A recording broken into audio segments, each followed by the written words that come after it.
Okay, that's 6 o'clock here in the UK. So a very warm welcome to the second International Therapeutic Photography Symposium. We're with a focus on phenomenological photography. I wish I'd chosen something a little bit easier to say, but really we're looking at how we use photography, and we've got a very interesting panel of guests and presentations to show you tonight as well. So we're intending to run until around about 9 p.m. UK BST time, so roughly 3 hours. I know that's a long time to sit and watch. So please do feel free to dip in, dip out. It's no problem at all. I am recording this and it will be on YouTube afterwards as well. And the same goes for the panelists as well. Don't feel you have to sit and kind of with your cameras on. Feel free to put your cameras off, go and have a wander around. And when we have the question and answer sessions, we'll put our cameras back on and chat away. So how we'll run it is we'll play a selection of videos. So we're going to start with Ruth Davey, and then we're going to hear from Andrea Birnbaum, and then Mandy Seligman, and then we'll have a question and answer session. And then after that, we'll have two videos, some more questions, another two videos, some more questions. So hopefully that breaks up the evening for you. So my name's Neil Gibson. I run a course in Scotland on therapeutic photography, and I've written a book about therapeutic photography.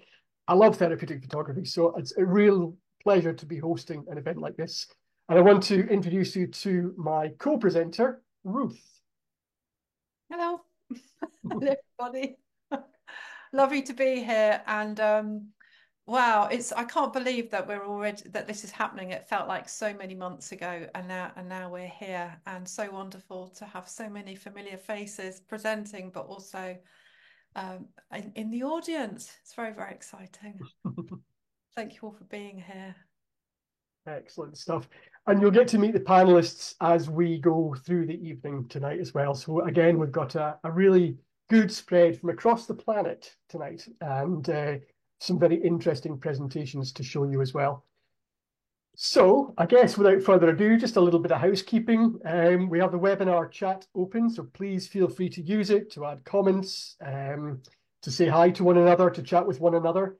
We also have the question and answer box open as well. So if there's any specific questions you've got when we're playing the videos, please feel free to pose something in the question and answer box, and the panelists and myself will do our best to answer those as well. When we come to the break for the questions, I will invite some people to pose more questions in the question and answer box, but also if you want to raise a hand, I will then open your microphone and you can ask the panel questions as well. And that's how we'll run.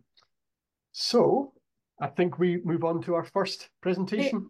Neil, Natalie's arrived. Oh, good. Okay, I shall Yeah. let her into the panel.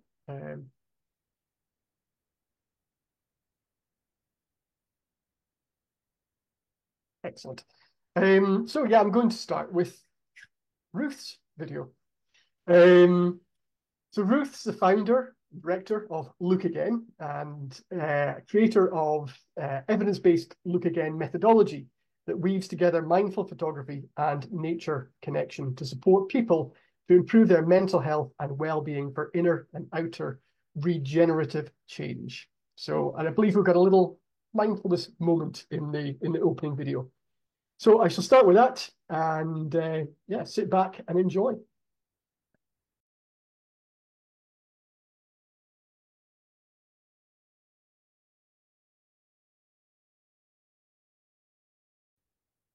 Hello, everybody. It's Ruth here, and I'm absolutely delighted to be with you all today, and really honoured, and if I'm honest, surprised to have been invited to co-host the symposium this year by Neil. So thank you very much, Neil. Before I go on to the presentation, I'd like to just invite you to take a moment just to pause and to be silent, quiet, and to be still. We live such busy lives, and sometimes it's really lovely just to have a few moments. You may want to close your eyes briefly or just lower your gaze.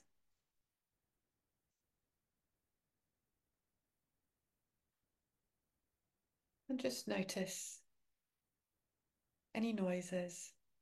Notice how you're feeling. Notice how your body feels. Be curious.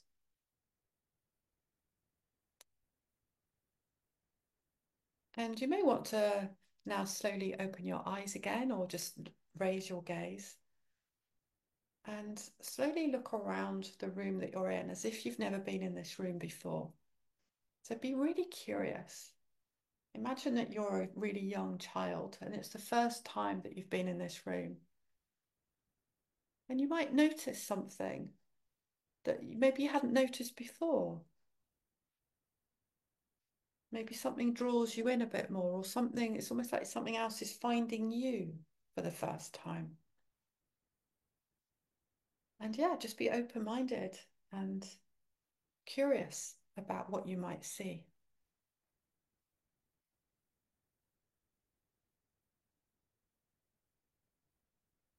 The taking notice in that slow way is something that can be done literally anywhere, wherever you are at any time. So, on with the presentation.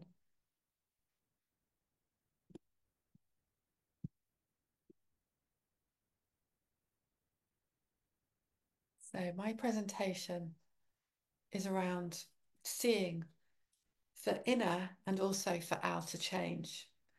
And it's how mindful photography can be used to develop ourselves, like the self, but also for the benefit of others. So I'm Ruth, and I'm the founder director of Look Again, and I'm also a mother. And you can see here my son who turned 21 a few days ago. My background is in community and business development, both in the UK and abroad. And I've had the privilege of living quite an interesting kind of out of the box type experience so far, but it hasn't always been easy. So I've been a single parent or solo parent for 20 years now. I'm also a highly sensitive person, an HSP, and I also have experiences of anxiety and depression, which in 2015 led to a full-on breakdown at the time. Now, as part of my recovery process from that, I started to focus on three things that I really love. One was photography, one was being in nature, and the other thing was mindfulness. And I started to combine those three things. And very gradually, and it's a bit of a long story, but I started to do something which I realized was a bit of a methodology. And so the Look Again methodology was born. And I'm really fortunate and thankful that I've been able to work with the University of Gloucestershire, who have helped to evidence the work that we now do at Look Again, to show that actually the way that we do it actually helps to decrease anxiety and depression and therefore help improve mental health and well-being. For me, mindful photography is phenomenological, I can't say the word, phenomenological, did it? I practiced that so many times. And it's because it's a way in itself of exploring and expressing my humanity, my human experience, how I experience and the world around me through my emotions and my feelings. It's a gap between what I see and also my inner self, and also therefore how I am in the wider world around me. It helps me to reframe this moment in time, but it also helps me to create new, healthier stories going forwards. So why do I do this? So I do it to sustain myself, my own mental health, my own well-being, as well as for others in the wider world. Now, here is me in my garden shed, which has become a real refuge or a place of sanctuary for me. showing my self-care and compassion in the way that I teach others to do, in a way that uses our eyes, uses our sight to become more aware of what is around us and to reframe those feelings and experiences that we're having. I spend a lot of time in nature, and in the winter months, I spend a lot of time in the dark, and I feel quite dark sometimes. And this photograph reminds me that even in those dark places, there is light. But I need to slow down in order to see that. I love this image because it speaks to me of how what I experience, the light that I experience, that can ripple out into the shadows, into the darkness, not just for me, but also for others that I work with. A few weeks ago, I went to Wales on a little retreat on my own and spent 20 minutes in this setting alongside this little lane, looking at the mirror and really feeling and sensing that actually this space had something to offer me. Now, I don't have time to go into the details. However, what my reflection of myself was saying to me through the murky, dirty mirror was trust, take your time, be still. Clarity will come. Very powerful for me at that moment. Then I walked to the other side of the narrow lane and found and saw this tree with these beautiful sheep and lambs resting underneath it. And this spoke to me of the need to yes, to rest, to take it slow for a while, but also not to be on my own, to reach out, to be with others, to connect, to be with community, and to ask for support, but also to be there to offer support to others. So it's a two-way thing. The following day, I went up a mountain on a quite a short walk and found this uprooted tree, which really spoke to me of my feelings of feeling uprooted quite a lot of the time in body, but also in mind. I went for a walk, and when I came back via a slightly different way, I saw the tree from this perspective. And what I was offered in that moment was this real sense of needing to maybe put some clearer boundaries up around myself, but also to give myself some space. So over the last few years, I've been increasingly experiencing what is now often referred to as eco-anxiety or climate anxiety. When I see images in my mind's eye, but also when I see images on the news or through various things that I read, I can very easily feel overwhelmed by a sense of fear and almost paralysis. And I realize then that, well, I'm no good for anyone, let alone myself, if I'm in this coming from this real position of deep fear. And a few years ago, I was working voluntarily with Extinction Rebellion as one of their campaigns, and I came across this scene where people were going about their daily business. This was on Waterloo Bridge, and this image really speaks to me as business as usual. And then what was really powerful for me, I turned around and saw this guy here who'd stopped on his way to work in his suit and tie, and he'd stopped on the bridge and was doing things a bit differently. He'd given himself a moment to slow right down, to stop, to reflect. And he was there being surrounded by all this stuff that was going on around him. And it just really, really moved me. So over the last little while, I've been thinking more about how our imagination and mindful photography itself, as well as nature and regenerative principles, can really help us not just reframe our now, but actually help us create those new stories that we want to see, to have more resilience, to have more hope, um, and and to do this in ways that are creative. So I've I select certain images, a few here that I can share briefly with you, and we're very limited in time, but the sense of how we can use our eyes to speak to us in our own personal ways of the future that we would like to see. And I work on a framework that helps me now when I feel like I need to be calm, when I need to feel connected, when I feel like I need courage, but I also need to celebrate, or I want to celebrate what is here in front of me rather than despair about the future. And this is something that I'm able more and more to offer to others, as I go forward in the work, and the work continues to develop.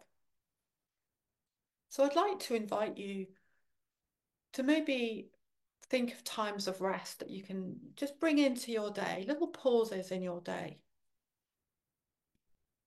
And also to make sure that we don't live and we don't go through what we're going through alone, that we reach out for support, for help, but we're also there to support each other, to support others in community, whether that's in the home, in our families, in our local communities, or at work, or in a wider sense.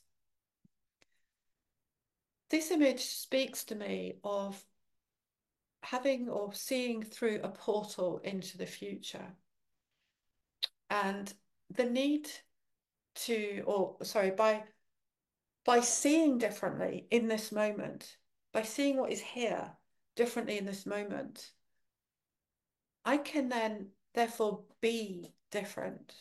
I can pause, I can be different in this moment, but also by doing that and being more grounded in that, in the now, I can then do things differently moving forward.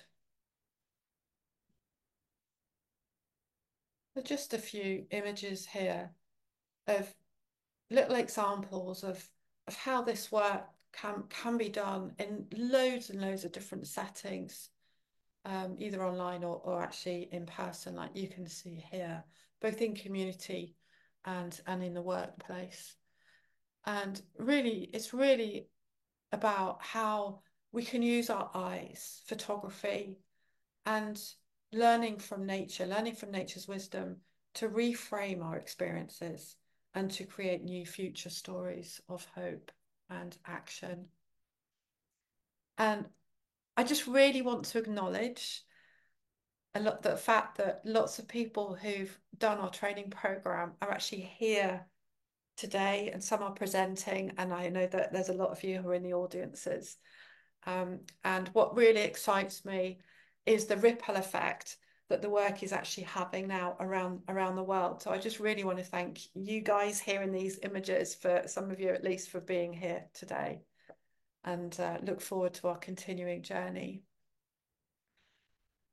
Before I close, maybe just have a little pause to reflect in this moment on how you yourself can use your eyes and photography to care for yourself, but also to care for others and the wider world.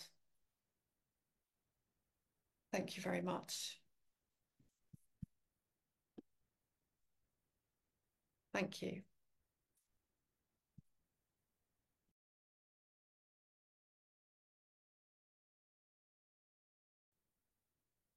Thank you very much, Ruth. That was really interesting. I see that there was some comments about sound quality. What I'll do for the future videos is I'll also share a YouTube link. So if you are having problems with the sound, click on the YouTube link and you can watch it on YouTube and then come back and rejoin us. This will be recorded, as I say, as well. So there will be access to all these videos as well. So you can watch them in beautiful HD and sound as well. Just as a setup, the next video, I think there was a question that came in, and Kat, I think you wanted to answer the question that came in. So Kat's joined us on the panel. Are you able to answer that, Kat? Yes, I did actually respond, but I love the question. I thought it was absolutely brilliant. What comes first, reflection or photograph? and I think they've probably come together for me. I don't think you can ever have one. I think it's often both together, one or the other. So all of the above can be true, but I think photographs and the process of photography allows a sense making of the reflection, and an opportunity to look at what you've captured and to see what else is there to reflect upon for now and for the future. So I think the whole process is important, and hence why the photography is needed. Brilliant, thanks.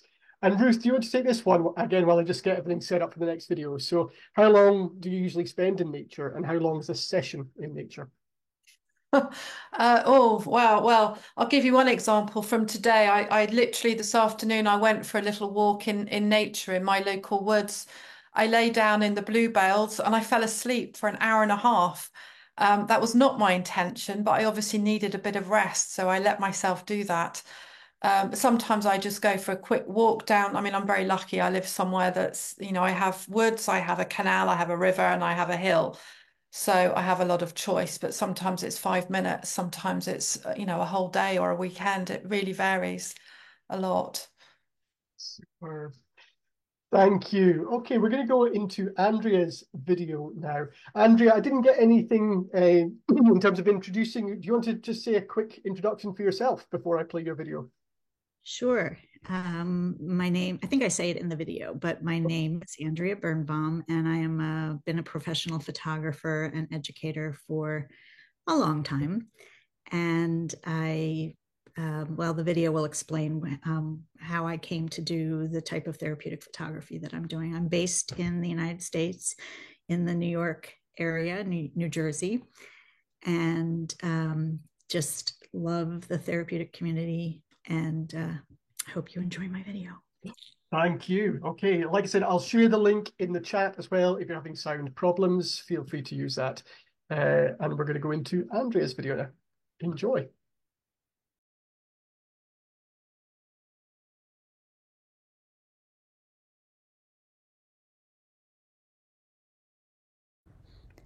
Hello and welcome. My name is Andrea Birnbaum, and I have been a professional photographer and educator for about 25 years. I've taught students of all levels, from kindergarten through adults. I currently teach online for a university and locally at a private school in the United States, as well as photo workshops through the Maine Media Workshops and college in Rockport, Maine.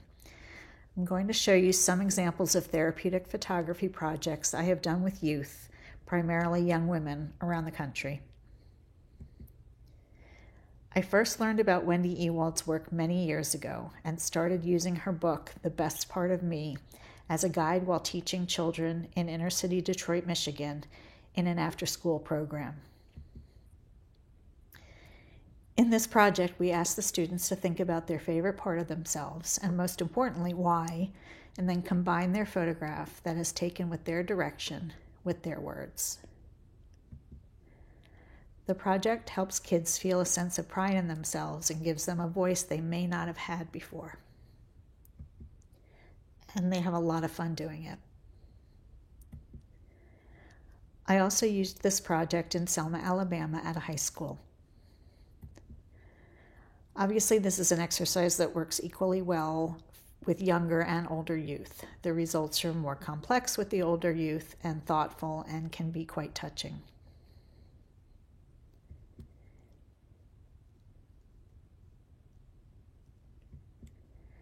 I first started using therapeutic photography techniques at a residential facility for troubled girls in Michigan. They live at the facility, whose goal is to help these young women get back on their feet through counseling, education, and by supporting them in learning how to function in the real world. I met with 2 different groups each week for an hour and a half each time over a 9-month period. I created a publication outlining this work and presented it to the New Jersey Arts and Education Association conference 2 years ago. In the first project, we began by talking about metaphor in the most simplistic terms, about how objects could stand in for feelings they were having. Then they went outside to make photographs, which they then had to write about, why they made the image, and what it meant to them. This was a very easy way of getting the students to relax, have fun, and examine how they were feeling. They also brought out objects that were meaningful to them and photographed those as well. We would look at everyone's work and talk about how the image expressed what they felt. We then talked about other ways that these feelings could be expressed visually.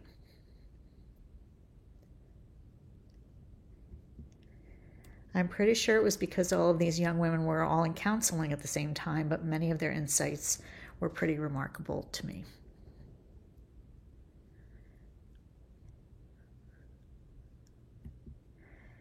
This is Bailey. Bailey's writing and photograph became the title of the project. She photographed the puddle because it shows that even if things are upside down, you can still see the sun. Bailey was nearing the end of her time at the residential facility, having graduated from the high school program there and had been working part-time off campus. It was a really wonderful day when I went to photograph her at her new house, where she pays her own rent, where she lives with her cat. You can see how proud she was. Zaylin was another young woman who was nearing the end of the program. When I asked her where she would like me to make a last portrait of her, rather than go somewhere pretty, she wanted to be photographed in front of a place that looked like where she grew up, with her back to it, to show how her past was behind her. Excuse me. She chose to wear a red plaid shirt because she said there are a lot of different plaid shirts out there in different colors, but just like people, they are all the same, but with their own personalities. So proud of her for her metaphors and for graduating high school. At the facility, this final project, called Looking Forward, was conceived as a way for the girls to visualize themselves in a better place. The residents had already made mood boards in a previous class, so this was another way for them to be able to view themselves in the future. These were done using royalty-free images and Photoshop. I asked them where they dreamed about going. A digital composite was created to show them in their dream location, so they could look at this picture as motivation to help them achieve their goals. For this project, students began to articulate and creatively describe where they were from through an abstract poetry writing prompt, similar to the old Mad Libs.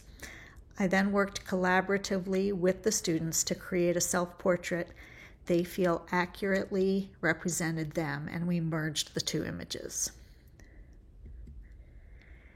Based on the book Where I'm From by George Ella Lyons, prompts direct the students to fill in personal details like foods they grew up eating and family traditions. Making the portraits into duotones and adding their favorite color was a fun way to create a more abstract work of art, although the straight portrait could also be used. Recently in my teaching, I've had the girls make their own self-portraits with a regular camera or a cell phone. This work has appeared in school art shows, and in 2020 I showed this work at a photo festival in Selma, Alabama.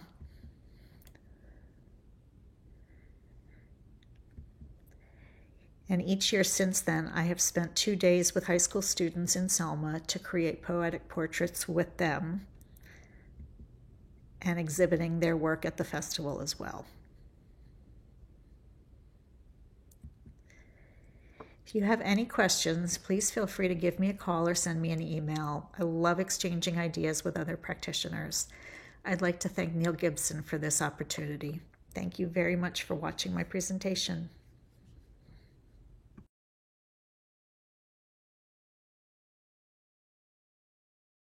That was really good. Thank you, Andrea. I see we've got a question from Daniela. What I'll do is I'll ask Daniela to ask the question now while I get set up. So Daniela, you have the attention of the panelists, so feel free to ask.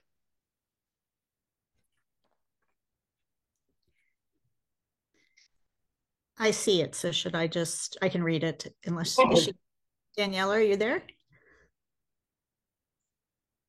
No, okay. I can invite her back when we do the question and answer session. Was there a question from the question and answer box that you wanted to answer? It says, oh, there is. Sorry, from Ashley. Do I find that students are discouraged from the complexity of technology editing? Does it take away from the experience?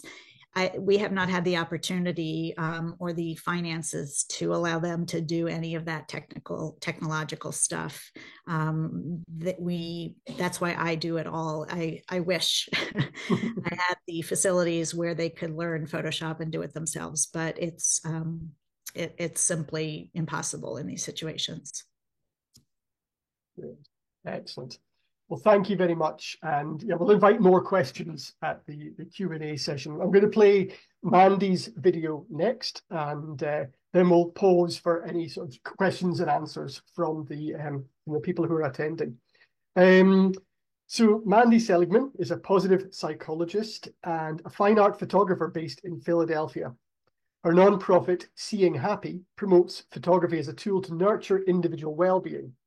The Seeing Happy community is dedicated to inspiring hope in the world through sharing photographs that make people happy. So we're going to watch her presentation. And again, I will put the link into the chat if you're having sound problems as well.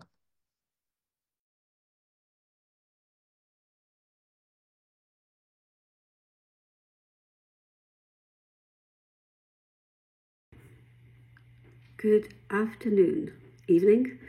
I'm Mandy Seligman, and I wanted to share with you a little bit of my own story and the story of how I created Seeing Happy. Now, Seeing Happy is a non-profit. It's a social media-based photo sharing site. But the aim of Seeing Happy is really to build a community of people who literally focus on what is going right in the world, on the beauty that we can see, and on the community that we can create. So Seeing Happy was founded in 2021 during the pandemic. And the reason I founded it was because of how much my own photography was adding to my well-being. So, to back up, this morning, it's a rainy day in Philadelphia, cold, miserable. And it was a usual morning, full of lots of things to do. And instead of diving into all of those lots of things I need to do, I thought, no, I'm going to go take a walk with my friend Jill. But it's going to be a photo walk. It wasn't going to be an all walk because, as I said, it's cold, it's miserable, starting to rain. We just decided to walk, take our cameras and walk. And we went out for about 2 hours. We walked around the local duck pond, deep into the park, and then we came home. But the difference in my mood from before and after was huge. I'd taken an hour out to stop the rat race that just descends on us. We have to, every day we have to fight this more, so much stuff to get done.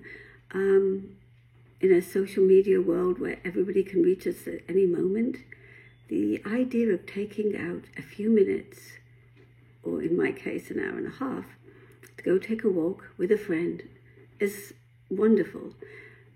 But you add to that a camera, and a camera with the idea that, well, let's just take pictures of anything we notice that's, catches our eye, something pretty, something, beautiful. It might be awe-inspiring, or it might just be something quite ordinary, but with a little bit of trickery, when we get home, we can turn it into a beautiful photograph. As I said, when I got home and I put my camera into the computer, and I had taken an infrared camera actually, so that really transformed what I saw. The greens are now white, the blacks are really black. It's a black and white infrared photo that is really, I'm pretty happy with. I have about 4 or 5 that I'm pretty happy with. And as I said, it made me feel good. It elevated my mood. And somehow it put me in touch with myself, just where I needed to be. And this was the kind of experience I've had this experience for many years now. Anybody that takes out a camera and does mindful photography can tell you the same.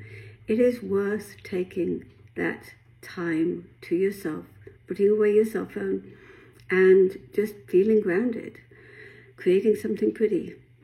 And this, as I said, was really important to me during the pandemic. It was my real way of escaping and getting in touch with my own feelings. Not always immediately, but through looking back over the photographs, I see the kind of isolation I was feeling, the kind of regrets, what I couldn't do. But I also started to see all of the beautiful things that I still saw, the pieces of connection, the pieces in the natural world that were beautiful.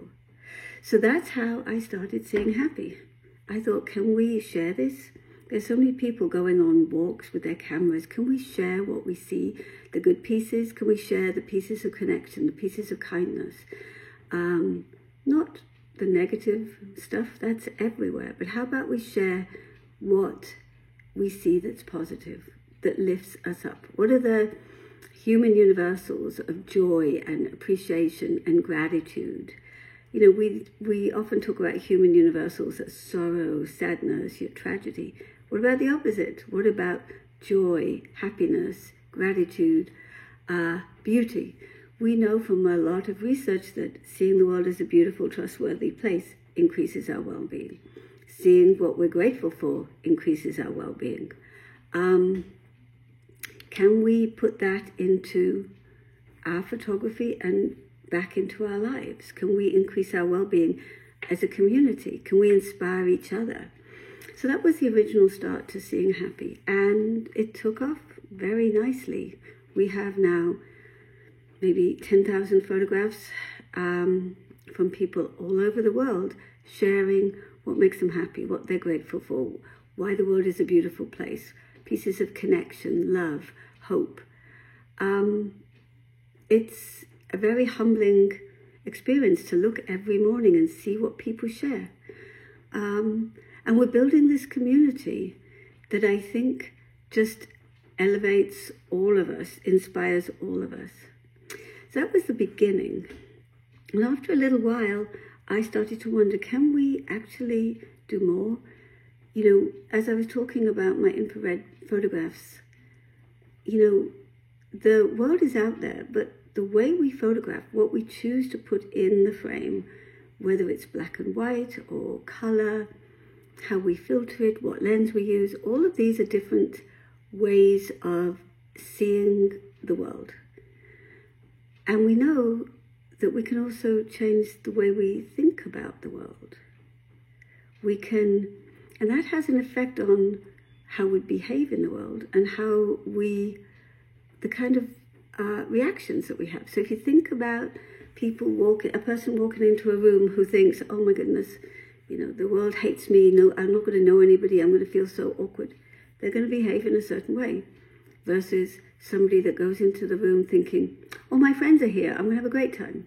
We know that that is a self-fulfilling prophecy. We know that the way that you understand the world has an effect on how you behave in it and what you get back.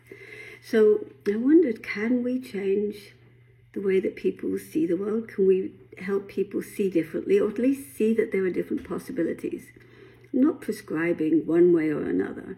I'm just saying, can we point out that there are different ways to see the world, and there are different consequences, both emotionally and just in the real world, as to what happens when we put ourselves out in a different way. So that was the second part of Seeing Happy. We developed a curriculum to teach the elements of positive psychology through photography. That is on our website. It's free. Anybody can use it. We have a whole library of prompts to help. And I personally use this a lot when I'm feeling a little down, when I need a little enlightenment, a little joy. I will take my camera like this morning and take one of the prompts, take a photo. That's the second part. The third part, the thing that we're interested in now, is how the kinds of photographs that we're taking, how they connect you to each other, what they tell us about our authentic selves. What can we learn when other people look at our photographs, when we talk about our photographs, when we share photographs? What are we learning about what makes us happy, the way that we see the world, and what alternatives might there be? So I'm thinking that maybe this kind of photography really is a way of delving both into our community and into ourselves. Photography it can be a solitary journey, or it can be a communal one. And each one of those is a voyage of discovery. I think that right now, the idea that we can discover more about ourselves through what we photograph is quite interesting and worth looking more at. So that's where we're at. Stay tuned. We'll have more on the site. Thank you.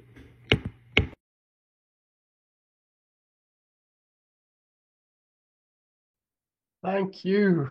Very good. Apologies, that was my microphone. My dog decided to crash through the door, and I didn't realize my microphone was still on. Okay, we've got a bit of time for questions and answers. So if any of the people who are attending want to ask, please raise a hand, and I will try and select a few of you to ask any questions. Equally, if any of the panel have got questions for any of the other panelists, please feel free to ask. I thought maybe we'll start with Antonia's comment there. And I guess this is about your presentation, Ruth. And it was just a comment really about, while you're photographing, you're in this meditation mode without thinking, just using your senses. Is that really how you feel when you're going out there and using mindfulness approaches in photography? You're on mute. Sorry, Ruth. Sorry about that. I'm not sure if I really understand what the actual question is. I mean, when I go out with my camera, it depends so much on what my intention is. My intention from the start can actually be to go and create some mindful photography, or my intention can just be to go for a walk and just trust or see what happens, or to not actually have an intention at all.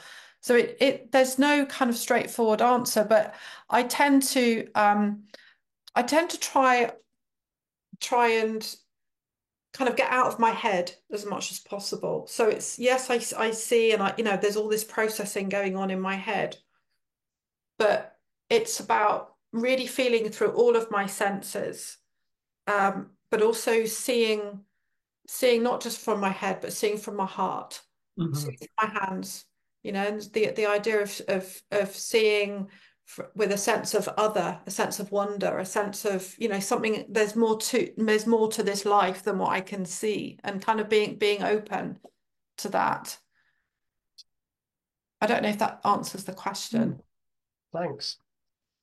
May T saying hi. Hi, May T. I'm not sure if there's a question coming there. Any questions from any of our audience members in attendance? I can't see any hands going up, so but if you do have a question, feel free to wave. So Mark Wheeler commenting during Andrea's presentation about how that's very similar to how he started doing his therapeutic photography. I don't know if Mark's on call. Mark, if you're there, just wave your hand and I can open up your mic if you want.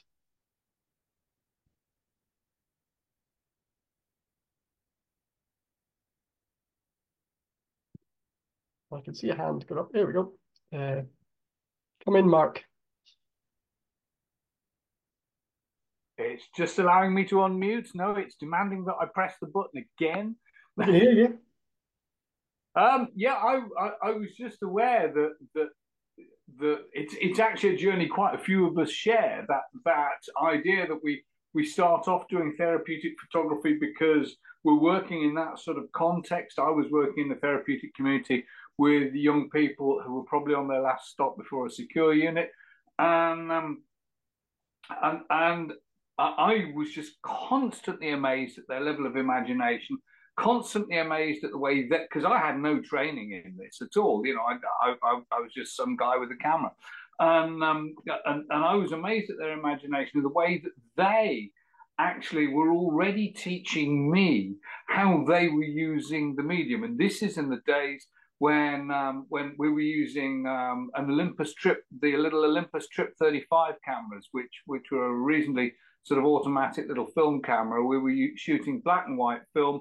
I tended to load up with HP5 because it's very tolerant of exposure errors and stuff like that. And we'd process it together in the darkroom together, and we'd print it together in the darkroom. And all of that was sort of part of the engagement. And then we started doing pictures where I would travel to the towns they'd come from, and they'd be using the Trip 35 loaded with black and white. I'd be using my SLR loaded with color transparency, and we would go back.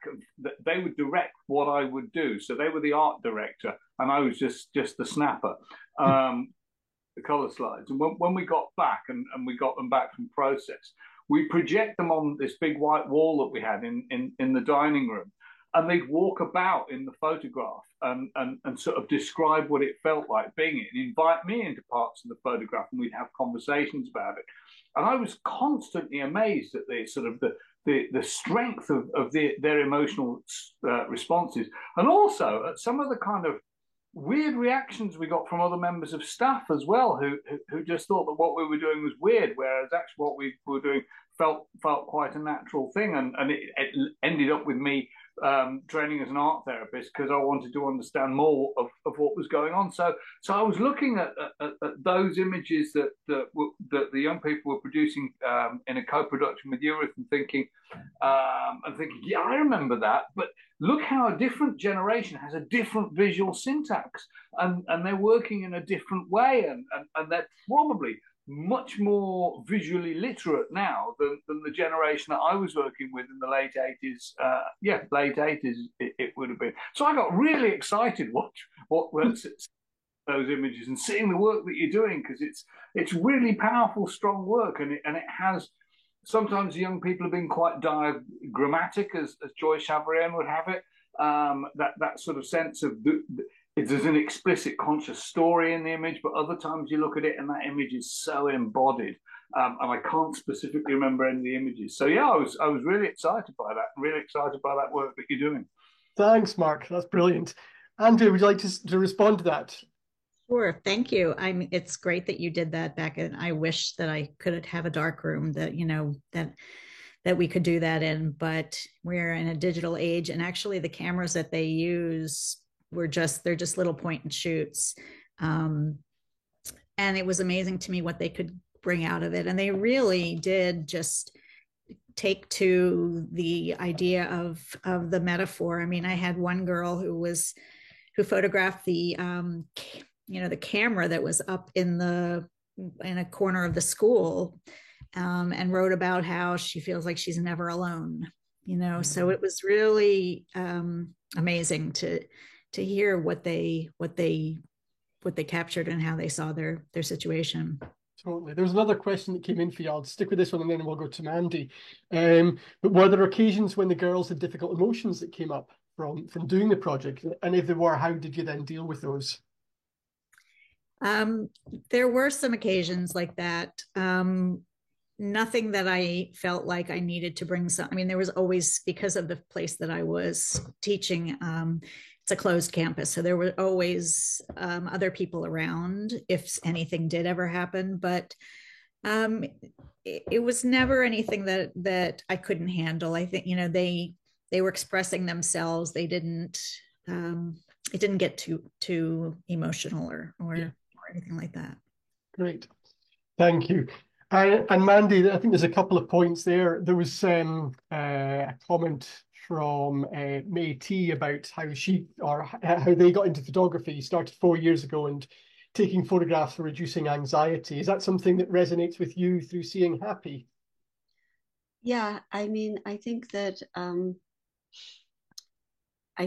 what a lot of people have expressed on the site, that just feeling part of this, a place where you can, it's a social media site, but it's not competitive. It's not like an unsafe place.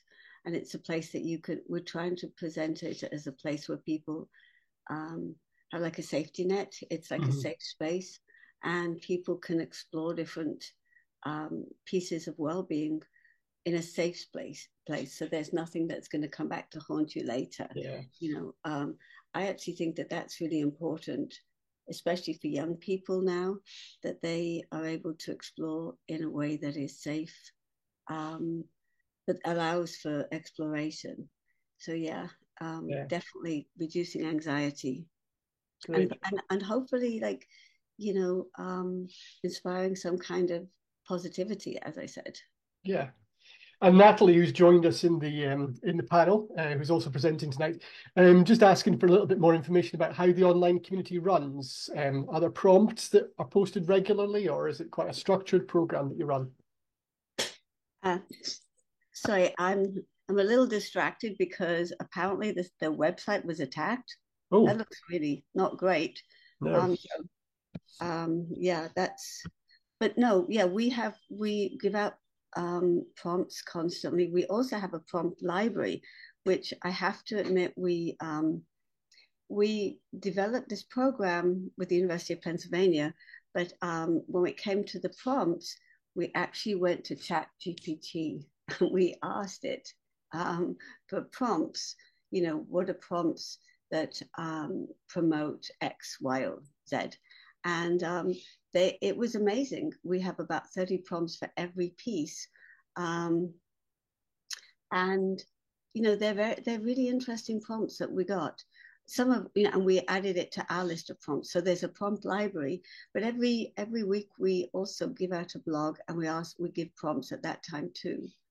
So I think the newsletter that just went out was it was actually, I had seen this.